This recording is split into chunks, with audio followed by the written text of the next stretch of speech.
Сега вървиме из великата рилска пустиня и стигаме до едни велики рилски говеда.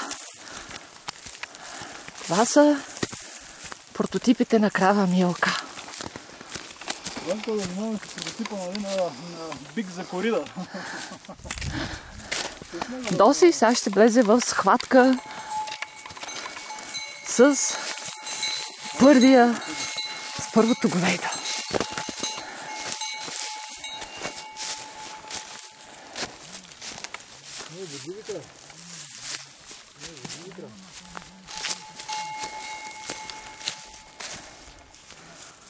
Ето му.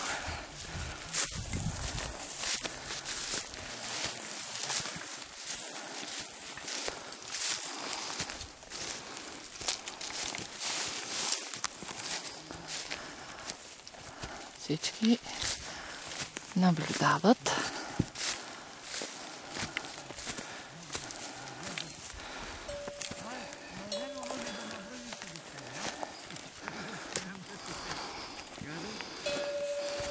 Добре.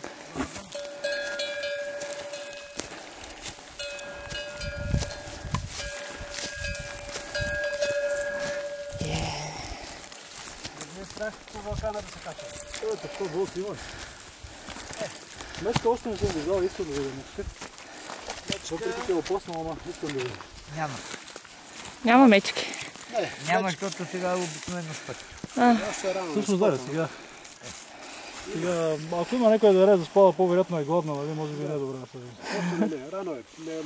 Не е толкова студено. Не, още е топло времето, не са легнали, ама... Сега наистина е доста топло време, аз се изненадам колко малко сняг има. Малко е. По-малко. Вие къде? Вие държите вие къде? Тук сме по Балкана.